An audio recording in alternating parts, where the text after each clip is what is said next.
Richard Feynman's first and most radical idea about time begins with a simple but unsettling claim. Time is not an independent river flowing through the universe. It is a human way of describing change. This idea sounds almost too simple at first, yet it quietly dismantles centuries of assumptions. Most people grow up believing that time exists on its own, ticking away whether anything happens or not. We imagine it as something real and physical, like space or matter. Feynman questioned this instinct directly. He argued that if absolutely nothing in the universe changed, no motion, no vibration, no decay, no interaction, then the idea of time would lose all meaning. Without change, there is nothing to compare, and without comparison, time cannot be defined. To understand this, Feynman often returned to how time is actually measured. When we say a second has passed, what do we really mean? We do not capture time itself in a container. We observe a process. A pendulum swings back and forth. A quartz crystal vibrates. Cesium atoms oscillate between energy states. These motions repeat, and we count those repetitions. We then agree, collectively, to call a specific number of repetitions a second. The crucial point is that we are not measuring time. We are measuring motion and labeling it as time. Time, in this sense, is a bookkeeping system, not a substance. This realization changes how we interpret everyday experience.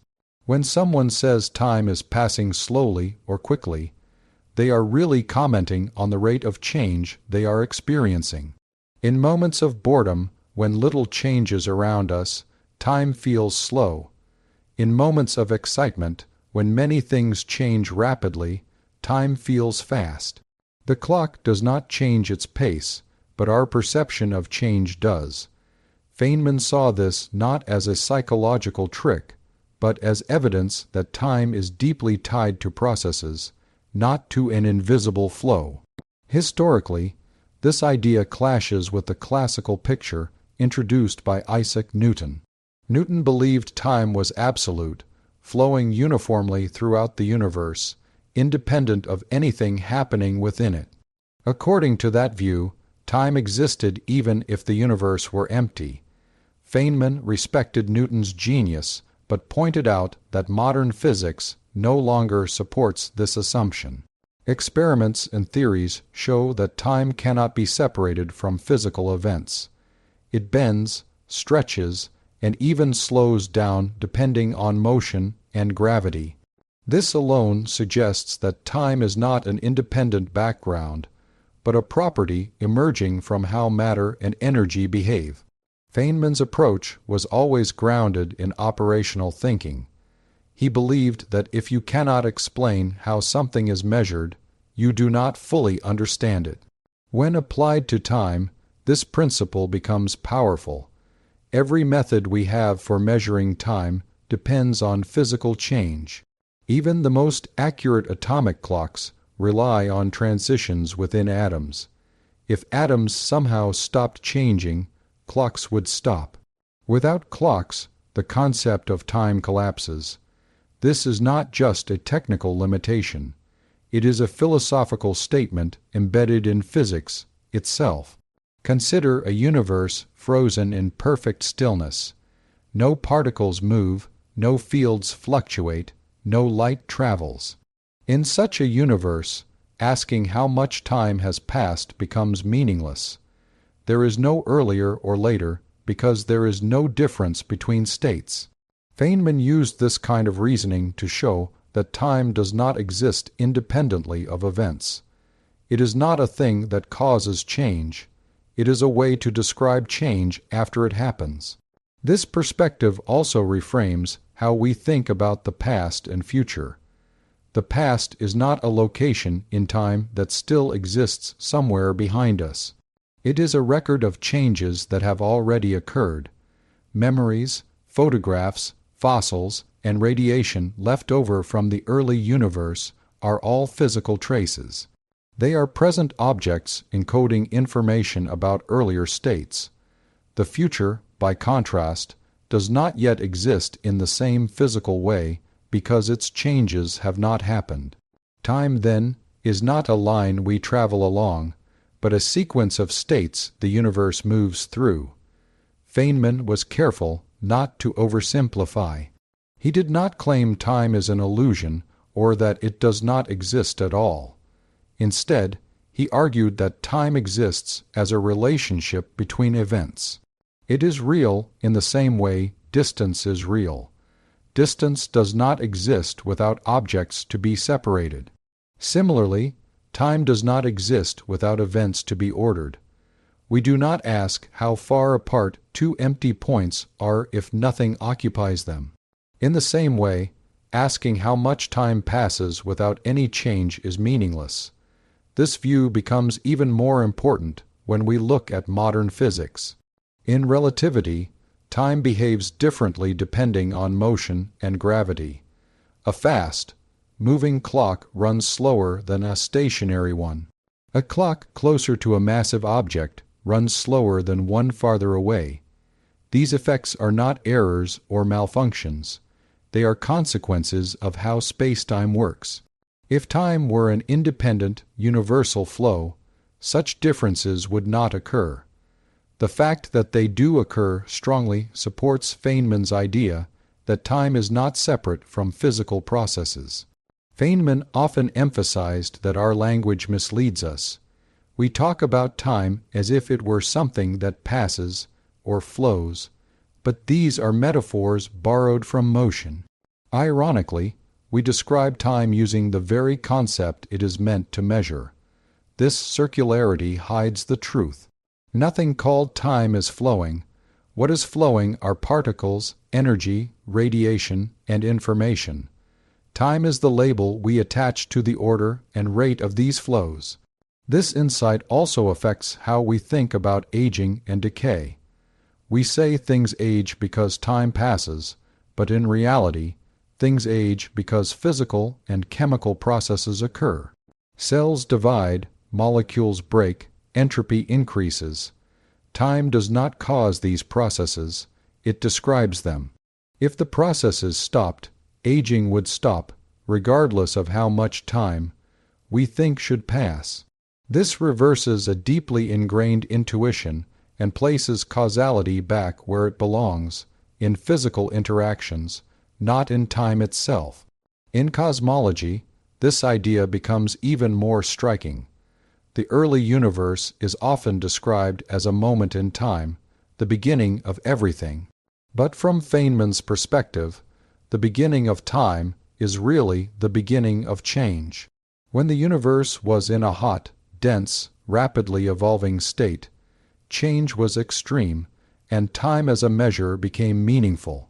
Asking what happened before the universe began is tricky, not because it is forbidden, but because the concept of before may lose meaning when there are no earlier physical states to compare. Feynman's approach avoids mystical explanations.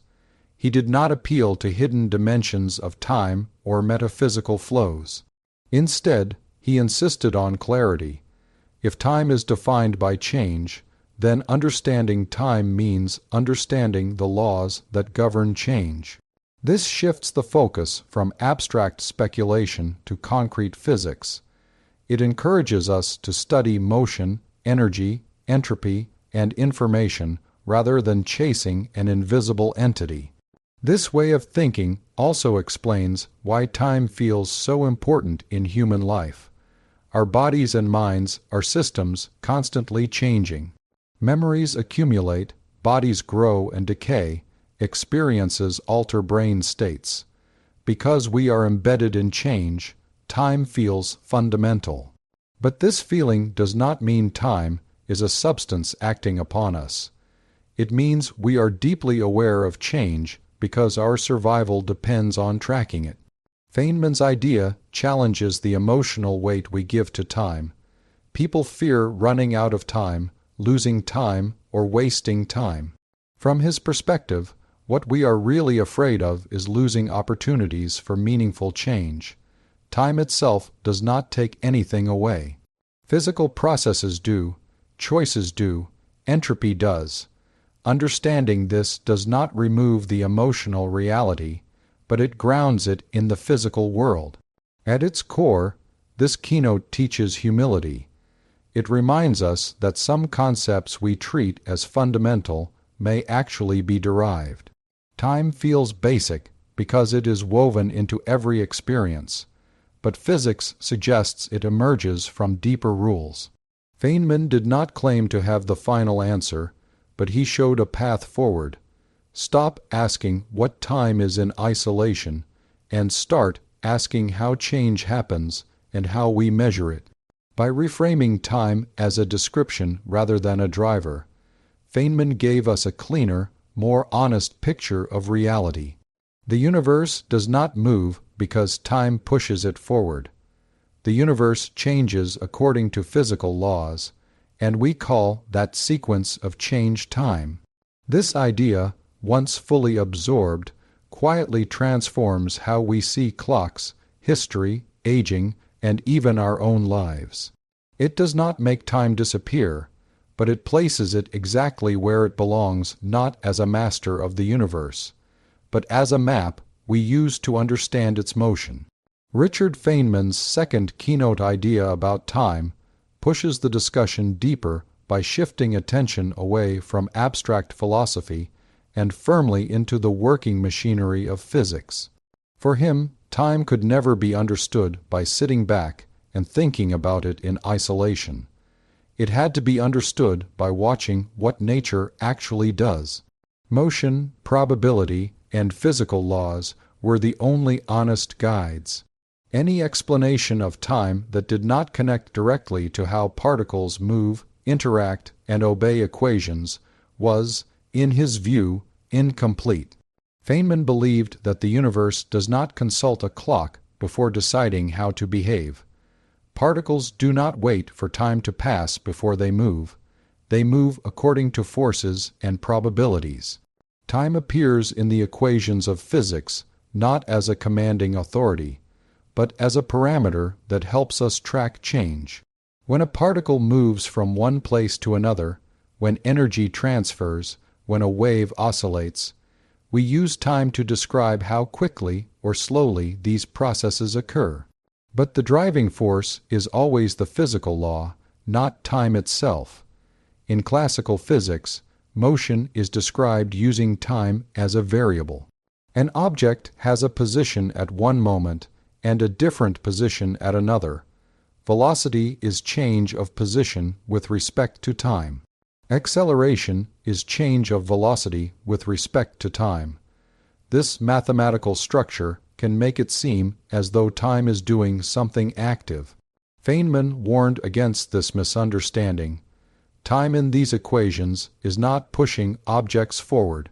It is simply a reference scale that allows us to compare one state of motion with another. What made Feynman's view powerful was his insistence that physics should remain operational. If time plays a role in an equation, we should be able to point to a physical process that corresponds to it. When we say an event takes 5 seconds, we are really saying that during that event, a certain number of standard motions occurred elsewhere, such as oscillations in a clock. Motion is always compared to motion. Nothing ever compares itself to time directly.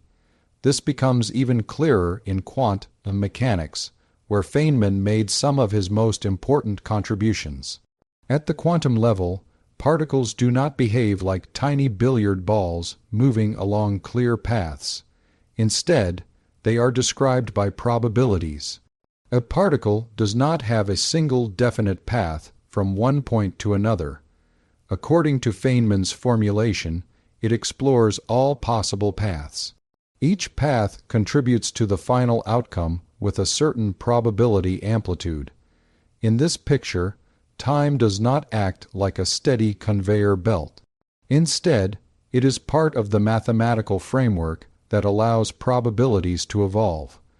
The future state of a system is not determined with certainty, but with likelihoods. The laws of physics tell us how these likelihoods change. Time, once again, is not the cause of change, but the label we use to track how probabilities shift. One of the most striking aspects of Feynman's quantum work is that many of the fundamental equations do not strongly prefer a direction of time. If you reverse time in the equations, they often still work. A particle moving forward in time according to the equations could also be described as moving backward in time with certain adjustments. This deeply challenges the everyday intuition that time has an obvious, built-in direction. Feynman did not see this as a flaw. He saw it as a clue. It suggested that the arrow of time we experience is not rooted in the basic laws themselves, but in how complex systems behave statistically. At the microscopic level, the rules are flexible. At the macroscopic level, probability takes over. When trillions upon trillions of particles interact, certain outcomes become overwhelmingly more likely than others. This is where time begins to feel directional. Motion, in Feynman's view, is the key to understanding this transition. Individual particles follow probabilistic rules, but large collections of particles tend to move from less probable arrangements to more probable ones. This tendency gives rise to irreversibility. A drop of ink spreads out in water, but it never spontaneously gathers itself back together. The laws governing the molecules allow both processes in principle, but probability overwhelmingly favors one direction. Time enters the picture here as a way to describe this unfolding of probability. We say the ink spreads as time passes, but what we really mean is that the system evolves from an unlikely state to a more likely one according to physical laws. Time is the coordinate we attach to this evolution. The deeper cause lies in statistics and motion, not in time itself. Feynman often emphasized that nature does not care about our intuitions. The universe does not organize itself to match human feelings about past, present, and future. Instead, it follows precise mathematical rules. These rules are simple at the fundamental level, yet their consequences become incredibly rich and complex when many particles interact. Time, as we experience it, emerges from this complexity. This perspective also explains why certain processes appear irreversible even though the underlying laws are reversible. Breaking a glass, burning fuel, aging, and decay all feel like one-way journeys through time. But at the level of individual atoms, the equations do not forbid the reverse. The reason we never see the reverse is not that time forbids it, but that probability makes it unimaginably unlikely. Feynman found this distinction crucial. Confusing time with probability leads to misunderstanding. In his teaching, Feynman often stripped away grand language and replaced it with concrete examples. He would describe particles bouncing, waves interfering, atoms vibrating. Time was always present in the description, but never as a mysterious force. It was simply part of the bookkeeping. This approach demystified time without diminishing its importance. On the contrary, it made time more interesting by tying it directly to how the universe actually works. Another important aspect of Feynman's view is that time cannot be separated from measurement. In quantum mechanics, measurement itself plays a strange role. Observing a system affects it. Probabilities collapse into outcomes. Time is involved in this process, but again, it is not acting alone. The interaction between the measuring device and the system is what produces change. Time is how we describe when that interaction occurs and how long it lasts. Feynman resisted attempts to give time a special metaphysical status. He was skeptical of explanations that treated time as something fundamentally different from other physical quantities. To him, time was deeply connected to energy, motion, and action. In fact, in physics, time and energy are linked in a precise mathematical way. This relationship shows that time is woven into the structure of physical law, not floating above it. By focusing on motion and probability, Feynman also highlighted the limits of human intuition. Our brains evolved to deal with slow, moving, large-scale objects. At that scale, time feels smooth, continuous, and obvious. But when we look closely at nature, that smoothness dissolves into fluctuations and uncertainty. Time does not vanish, but it loses its familiar shape. This realization has profound implications. It suggests that any final theory of reality will not explain time by elevating it to a cosmic ruler. Instead, it will explain time by showing how it arises from deeper rules governing motion and interaction. Feynman was comfortable living with this incomplete picture. He believed that admitting uncertainty was more honest than inventing comforting stories. Ultimately, this keynote teaches a disciplined way of thinking. Instead of asking what time means in an abstract sense, Feynman encourages us to ask how physical systems evolve and how we describe that evolution. Time becomes a lens rather than an engine. It helps us see patterns in motion and probability, but it does not create those patterns. Through this lens, time stops being a mysterious enemy racing against us. It becomes a record of how nature behaves according to its laws. Motion happens, probabilities shift, structures form and dissolve. We observe these changes and organize them using time. That, for Feynman, is not a disappointing answer.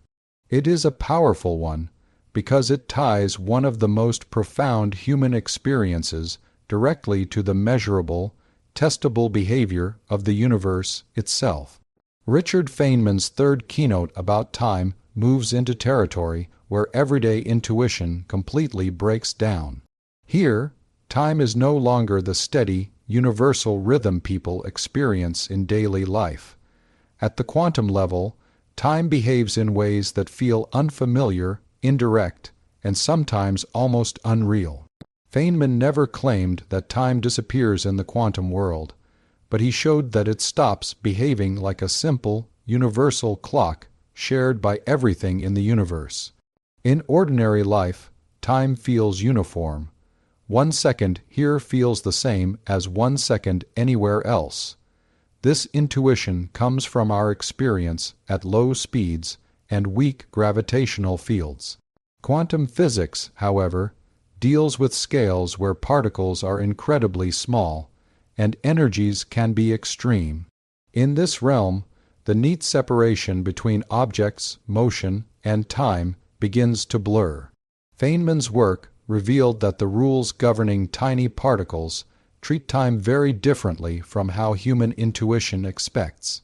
One of the most striking insights comes from the mathematical structure of quantum mechanics itself. Many of its core equations are symmetrical with respect to time. If time is mathematically reversed, the equations often remain valid. This implies that, at a fundamental level, nature does not strongly prefer a single direction of time. The forward march of time that humans experience is not written boldly into the deepest laws of physics.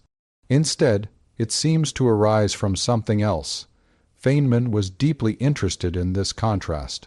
On one hand, everyday life feels irreversible. Glasses break, but they do not unbreak. People age, but they do not grow younger. On the other hand, the equations describing electrons, photons, and atoms do not forbid these processes from running backward. This tension suggests that the direction of time is not a basic rule of the universe, but an emergent feature that appears only when many particles interact together. At the quantum level, particles behave more like waves of probability than solid objects. They do not have exact positions or paths until they interact with something.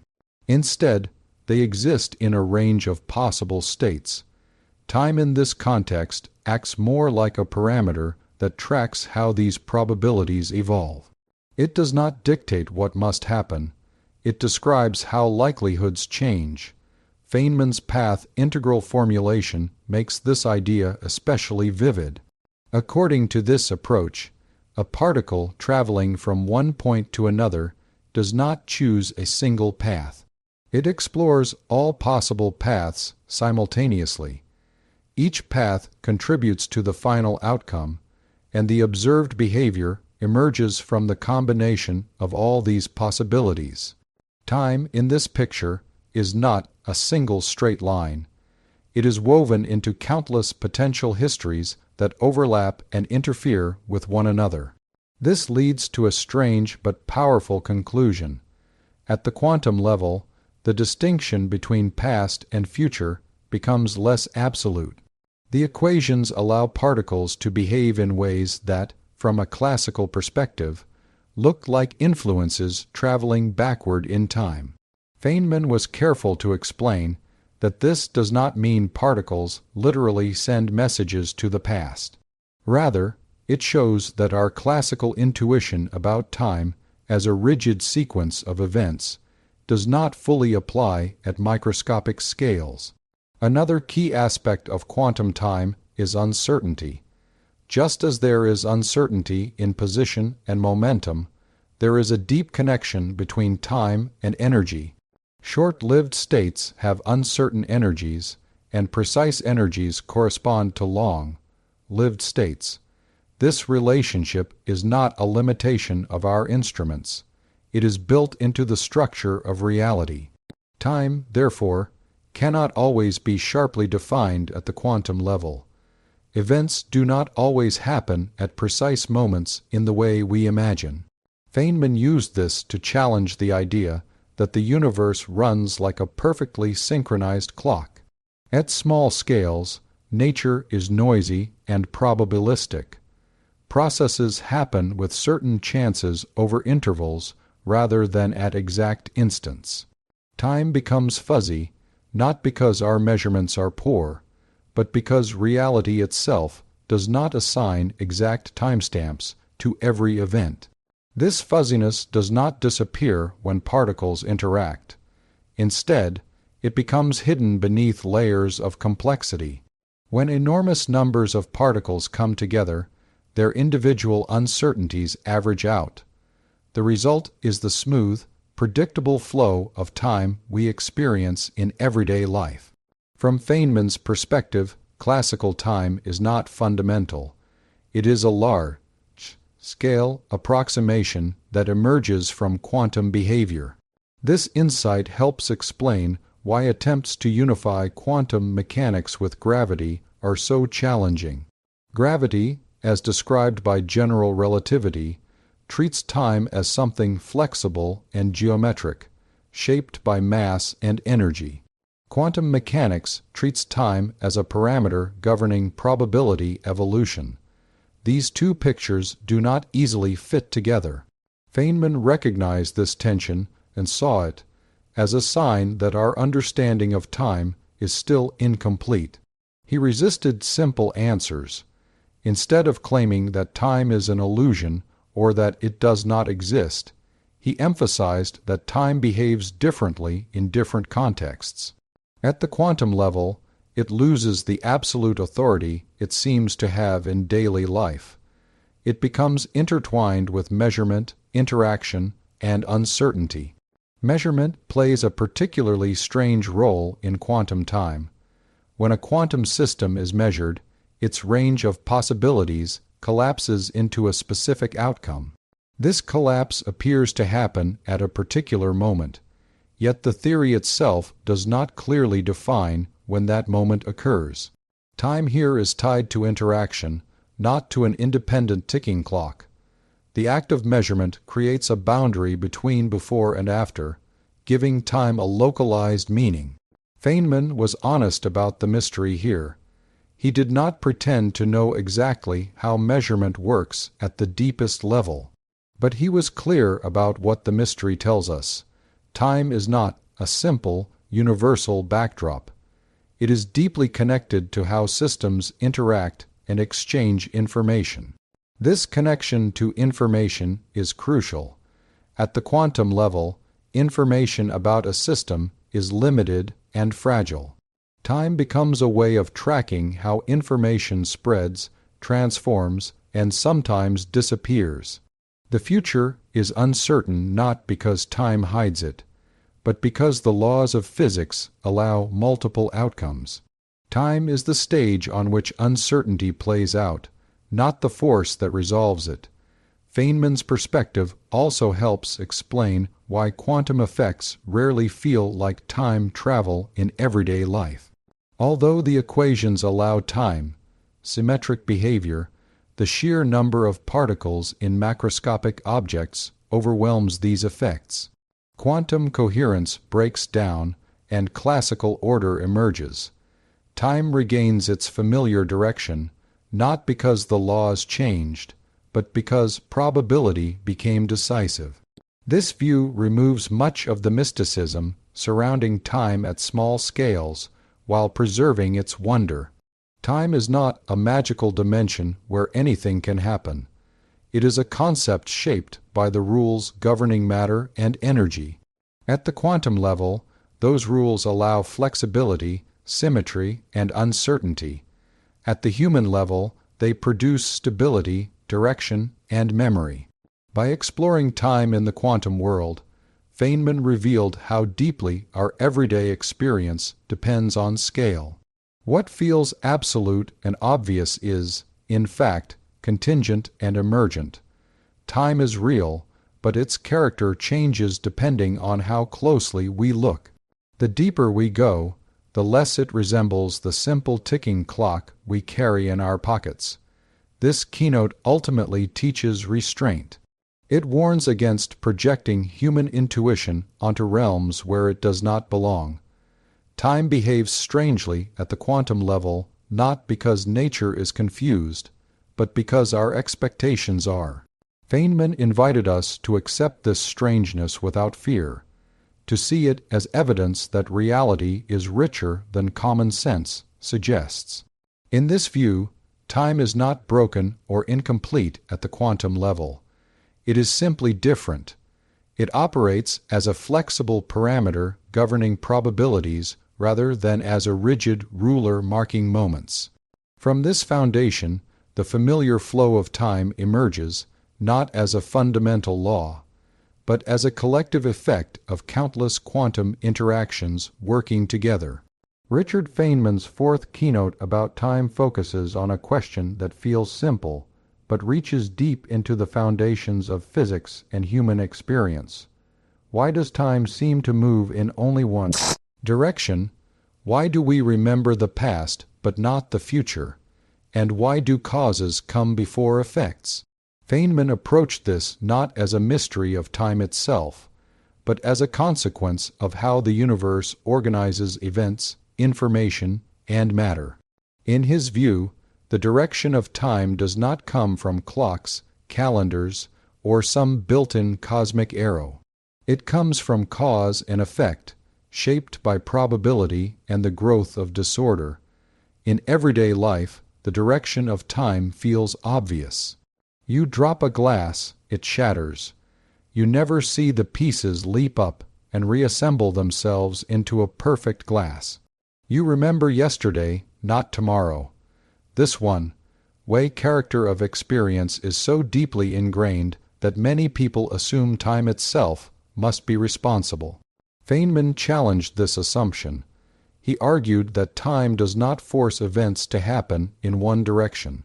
Instead, physical processes unfold in ways that make one direction overwhelmingly more likely than the other.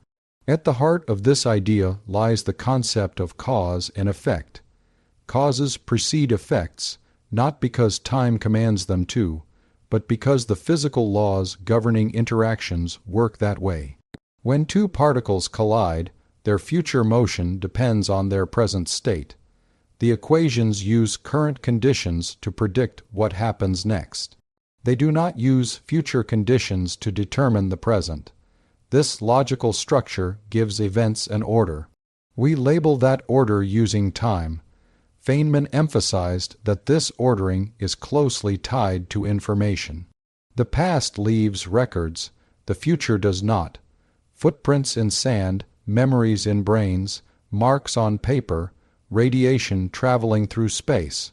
All of these are physical traces of earlier events. They exist now, encoding information about what has already happened. The future, by contrast, has not yet produced such records.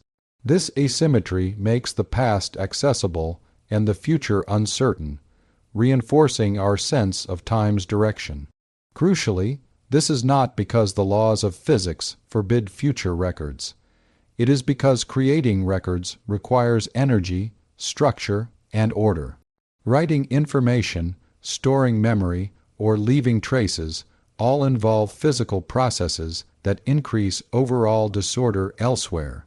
This brings in the role of entropy, a concept Feynman often used to clarify the arrow of time.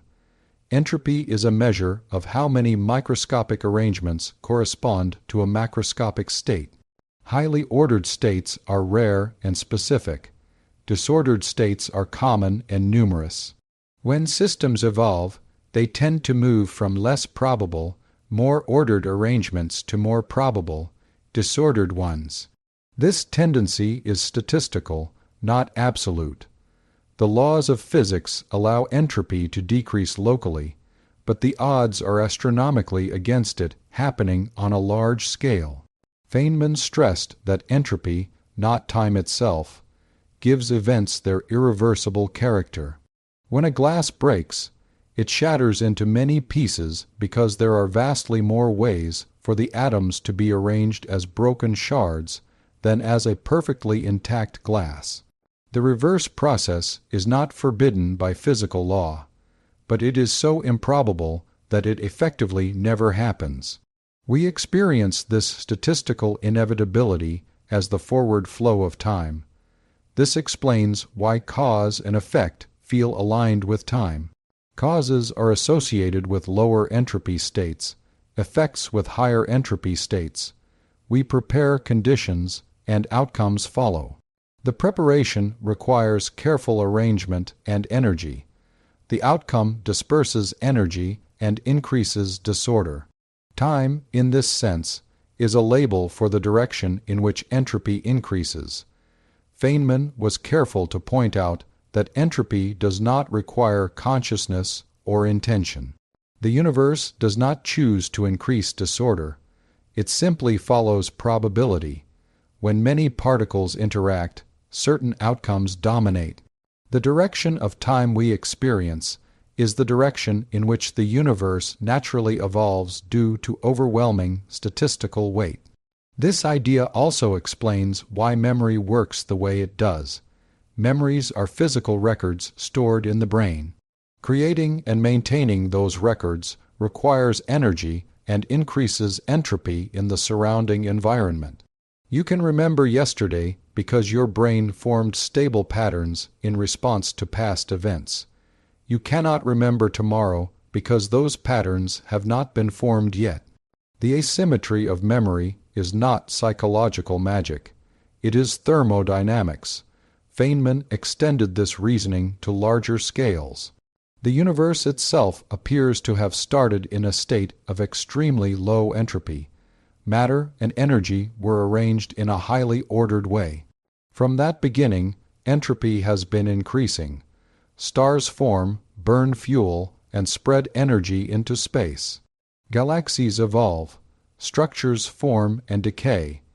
This overall increase in entropy gives the universe a clear direction of evolution. Time, as we experience it, is aligned with this cosmic trend. Importantly, Feynman did not claim to know why the universe began in such a low entropy state. He admitted this as a deep open question, but he insisted that once you accept that starting point, the arrow of time follows naturally. You do not need to invent a special property of time itself. Cause and effect, memory, and irreversibility all emerge from statistical behavior. This view also clarifies why fundamental physics often appears time-symmetric. At the level of individual particles, the equations do not care whether time runs forward or backward. But when you scale up to systems with enormous numbers of particles, symmetry breaks down in practice. Not because the laws change, but because probability dominates. Feynman found this distinction essential. Confusing microscopic reversibility with macroscopic irreversibility leads to endless confusion about time. Another important insight is that causality is local. Causes produce effects through interactions. There is no global cosmic clock enforcing order. Events influence near by events, and chains of influence spread through space. Time emerges from this network of causal connections. Where there is no interaction, there is no meaningful sense of before and after. This perspective also reshapes how we think about determinism. Even in a universe governed by probabilistic laws, cause and effect still hold. A cause does not guarantee a specific effect, but it shapes the range of possible outcomes. Time organizes these possibilities into sequences. The future is open not because time is mysterious, but because probability allows multiple paths forward. Feynman often warned against romanticizing time. He disliked explanations that treated time as a force dragging everything forward. Such language hides the real mechanisms at work. When something happens, it is because particles interacted according to physical laws, not because time decided it was their turn. Understanding this can be unsettling. It removes the idea that time is a guiding river carrying us along. Instead, we are inside a universe constantly rearranging itself according to probability. Time is our way of describing the order of those rearrangements. Yet Feynman also found this view liberating. It replaces vague mystery with concrete understanding. The direction of time is not an unsolvable riddle. It is a natural outcome of how matter behaves in large numbers. This does not make time less meaningful. It makes it more deeply connected to the physical world. This keynote ultimately reveals that time's arrow is not carved into the universe at the deepest level. It emerges from cause and effect, memory and entropy. We experience time moving forward because the universe, starting from an ordered state, naturally evolves toward disorder. Our lives, our histories, and our expectations are embedded in that process. In this light, time is not a tyrant enforcing decay, nor a mystical force shaping destiny. It is a measure of how causes give rise to effects in a universe ruled by probability. Feynman's insight strips away illusion without stripping away wonder. It shows that the one-way nature of time is not imposed from outside, but grows organically from the way the universe is built. Richard Feynman's fifth keynote about time brings all the earlier ideas together into a final, deeply human insight.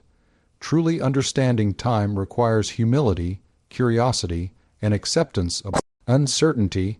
For Feynman, time was not a puzzle to be conclusively solved and put away.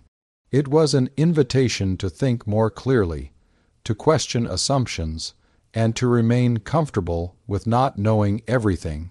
He believed that the greatest danger in science was not ignorance, but the illusion of certainty. Throughout his work, Feynman emphasized that physics does not tell us what reality is. In some ultimate philosophical sense, it tells us how nature behaves and how accurately our models predict observations. Time, like many fundamental concepts, sits at the edge of what our theories can fully explain. We can describe how time behaves under motion, gravity, and quantum uncertainty, but we do not possess a final definition that satisfies every question. Feynman saw this not as a failure, but as an honest reflection of how science progresses. One of his most important lessons was the distinction between knowing a name and understanding a thing. People can define time in poetic or technical language, but that does not mean they understand it. True understanding comes from seeing how time appears in experiments, equations, and measurements, and from recognizing the limits of those tools. Feynman encouraged students and audiences to resist the temptation of comfortable explanations that sound deep but explain little. Humility plays a central role here. Time feels intimate and familiar because it shapes every human experience. That familiarity can deceive us into thinking we understand it more deeply than we do. Feynman warned against trusting intuition too much, especially when dealing with concepts that evolved far outside the environment in which human intuition developed. The universe is under no obligation to make sense in human terms. This humility extends to the recognition that different theories treat time differently. In classical mechanics, time is a simple parameter. In relativity, it becomes flexible and intertwined with space. In quantum mechanics, it acts as a parameter governing probability, yet resists full integration with measurement and gravity. These differences suggest that our current picture is incomplete. Any future theory that unifies these frameworks may change our understanding of time in ways we cannot yet imagine. Feynman was comfortable living in this incomplete picture. He often said that uncertainty is not a weakness of science, but its strength. It keeps inquiry alive. With time, this attitude is essential. Every attempt to declare the final nature of time risks closing off questions that have not yet been asked. Curiosity, for Feynman, was the engine that drove understanding forward. Instead of asking grand metaphysical questions about time, he preferred asking precise, answerable ones. How does a clock behave when it moves? How does gravity affect the rate of time? How do quantum probabilities change over short intervals? Each of these questions deepens understanding without pretending to solve the ultimate mystery. This approach also guards against misuse of scientific ideas. Time travel, paradoxes, and sensational claims often arise from taking mathematical tools too literally or ignoring their limits. Feynman believed that respecting uncertainty helps prevent such errors. Just because equations allow certain interpretations does not mean nature permits them in practice. Careful reasoning and experimental evidence must always guide conclusions. Another key aspect of this keynote is the idea that time is not separate from our role as observers. All measurements of time involve interaction. A clock must interact with its environment. An observer must compare events. These interactions are physical processes subject to uncertainty and limitation. There is no view from outside the universe where time can be observed in its entirety. We are always inside the system we are trying to understand. Feynman found this deeply meaningful. It meant that understanding time also means understanding our place in the universe.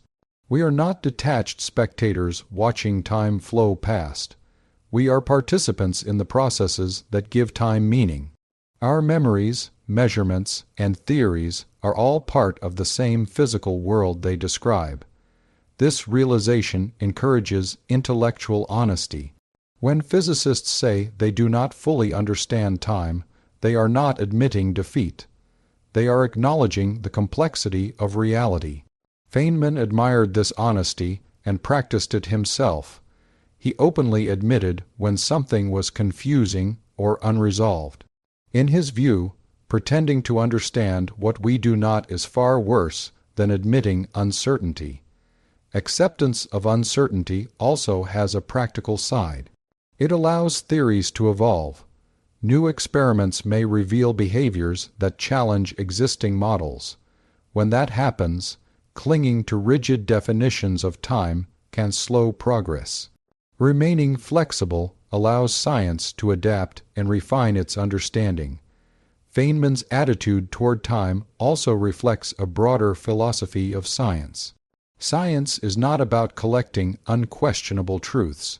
It is about building models that work, knowing they may later be replaced by better ones. Time, as described by physics today, is part of such a model. It works extremely well in many contexts, but it may not be the final word. This humility does not diminish the power of scientific knowledge. On the contrary, it strengthens it. Technologies like GPS, atomic clocks, and particle accelerators depend on precise understanding of how time behaves under specific conditions. These successes show that even incomplete theories can be extraordinarily effective. At the same time, Feynman warned against confusing practical success with ultimate understanding. Being able to calculate time dilation does not mean we know what time fundamentally is. Recognizing this gap keeps curiosity alive. There is also a deeply human message in this keynote. People often feel anxiety about time, about its passing, its limits, and its irreversibility. Feynman's perspective does not offer comfort through illusion. Instead, it offers clarity. Time is not an enemy counting down our lives. It is a description of how the universe changes, and we are part of that change. Accepting uncertainty can be freeing. It shifts focus from controlling time to engaging meaningfully with change. We cannot stop entropy or reverse causality, but we can understand them. Understanding does not grant power over time, but it grants perspective. Feynman believed that wonder survives uncertainty. In fact, it depends on it. If time were fully understood and neatly explained, it would lose much of its fascination. The unanswered questions keep science vibrant and human curiosity alive. In the end, this keynote reminds us that time is not just a scientific concept. It is a meeting point between physics, experience, and humility. Feynman did not offer a final definition of time, and he never claimed to. What he offered instead was a way of thinking rigorous, honest, curious, and open-ended. Through that way of thinking, time becomes less of a riddle demanding a final answer and more of a landscape to explore. Each discovery reveals new questions. Each explanation exposes deeper layers. That, for Feynman, was not a problem to be solved, but the true beauty of understanding the universe.